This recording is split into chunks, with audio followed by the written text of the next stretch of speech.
Ketemu lagi dengan saya di cerita horor seru. Kali ini saya akan coba menceritakan tentang kisah mahasiswa yang nyaris menjadi tumbal ibu kos. Oke, langsung aja ke ceritanya. Bagi mahasiswa yang merantau, kos-kosan adalah pilihan terbaik untuk tempat tinggal. Namun, mendapatkan kos-kosan yang nyaman bukanlah perkara yang mudah. Meski akhirnya mendapatkan kosan yang murah dengan fasilitas lengkap, tidak menjamin kamu akan terhindar dari kesialan. Seperti kisah mahasiswa berikut ini yang mengalami kejadian menyeramkan saat tinggal di kos-kosan murah. Kisah viral ini dibagikan oleh akun Twitter @askrifes, mahasiswa dengan akun @gadshan itu menceritakan kos-kosannya saat itu tergolong murah dengan fasilitas yang komplit. Fasilitas yang didapatkan adalah kasur spring bed, kipas, bantal guling, karpet, meja belajar, lemari, air, listrik, dan wifi yang gratis. Dengan semua fasilitas itu, ia cukup membayar 450.000 sebulan. Ia mengaku bahwa saat itu ia memang telat mencari kos-kosan dan kebanyakan tempat sudah penuh atau terlalu mahal. Meski menyadari bahwa fasilitas dan harga yang tidak masuk di akal, pria itu memberanikan diri. Ia mengaku tidak masalah bila harus mendapatkan gangguan dari makhluk halus. Menurutnya, rumah tempat ia ngekos itu tampak seperti bangunan tua atau jadul. Tidak hanya itu, beberapa ruangan juga tampak usang dan sudah lapuk. Namun, ia mengaku tidak masalah sebab bagian lainnya terlihat rapi dan bersih. Di bagian dapur terdapat peralatan masak yang dapat dipakai penghuni kos. Dengan rumah yang memiliki 8 kamar, 7 kamar terpakai oleh anak kos, dan terdapat 1 kamar kosong yang digembok dan dirantai. Kamar itulah yang menyita perhatian mahasiswa tersebut. Menurut dia, bila mengintip ke dalam kamar kosong tersebut lewat jendela, tidak ada hal yang aneh terlihat. Sama seperti kamar kosong yang tidak terpakai.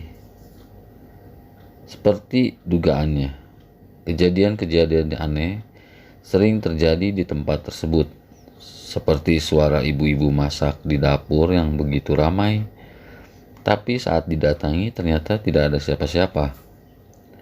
Atau saat tengah malam terdengar suara piring pecah di dapur, hingga suara kamar mandi terkunci sendiri dari dalam. Meski kerap mengalami kejadian aneh, namun pria tersebut tidak terlalu mempermasalahkan hal itu. Begitu pula penghuni yang lainnya.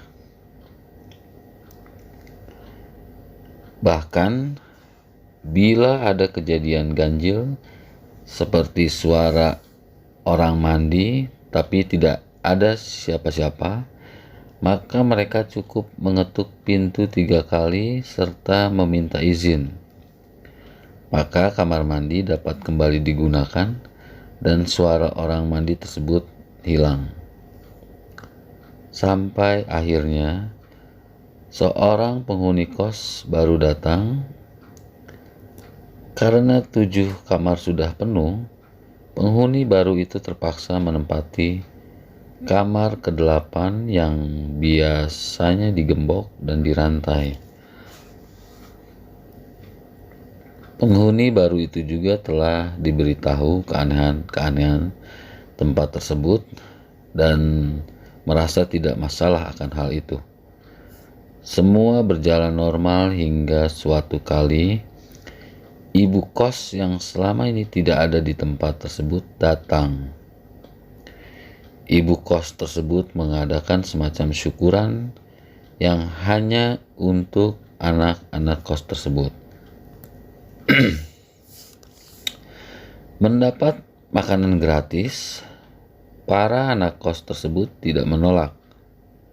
Tapi siapa sangka itulah justru awal mula kejadian mengerikan di tempat tersebut. Setelah acara syukuran, malam harinya mahasiswa tersebut mengalami mimpi yang aneh.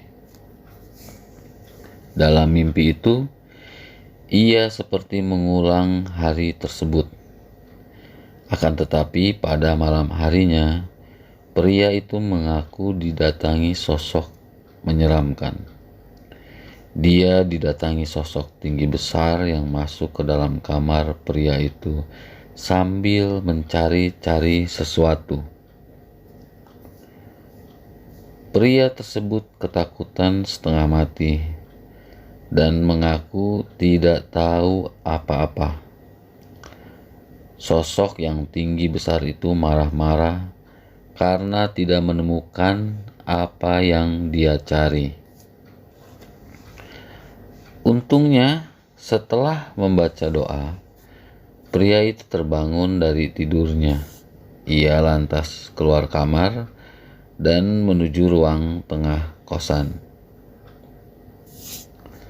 Betapa kagetnya ia melihat makanan yang ia santap bersama penghuni lain tampak busuk, basi, dan menghitam.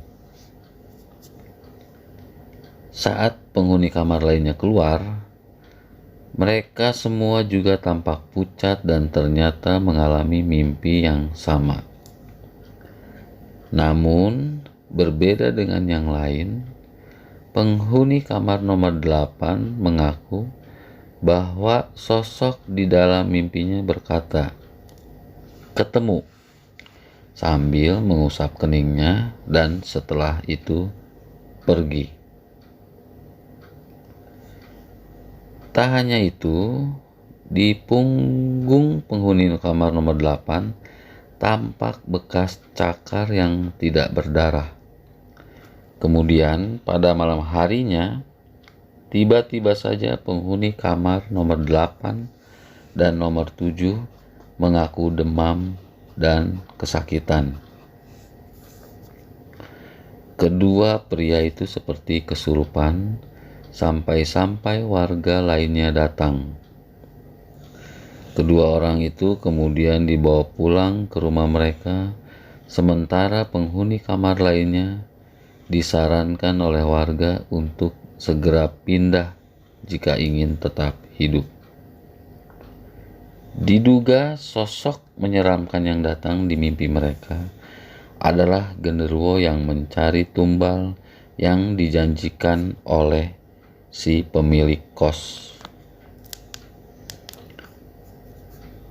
Menurut mahasiswa tersebut, setelah pindah dari tempat itu, penghuni kamar nomor 8 kemudian meninggal. Bahkan penghuni kamar nomor 7 juga ikut menyusul setelah sebelumnya sakit-sakitan.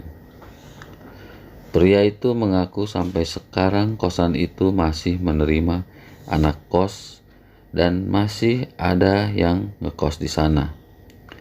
Jika memang tidak punya pilihan, pria itu menyarankan untuk tidak menerima makanan dari pemilik kosan tersebut. Oke, sampai di sini cerita tentang kosan yang mencari tumbal. Semoga dapat menghibur kita semua. Sampai ketemu di cerita horor seru lainnya. Jangan lupa subscribe, like, komen, dan share. Terima kasih.